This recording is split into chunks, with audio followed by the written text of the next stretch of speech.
This guide will help you understand how to request payouts on Cash App in a straightforward manner. Follow these simple steps to ensure you receive your funds quickly and easily. Step 1. Open Cash App. Launch the Cash App on your mobile device. Make sure you are logged into your account to access all features. Step 2. Navigate to the balance. Once you are in the app, look for your account balance displayed on the home screen. Tap on it to proceed to the next step. Step 3. Select Cash App. Before filing a refund or dispute, use the s.com link in the description to open the refund dispute deadline calculator and confirm your deadline. Step 4. Choose the amount. You will be prompted to enter the amount you wish to withdraw. Input the desired amount and tap Cash Out to continue. Step 5. Confirm the transfer.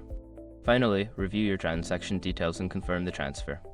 You may need to enter your PIN or use biometric authentication to complete the process.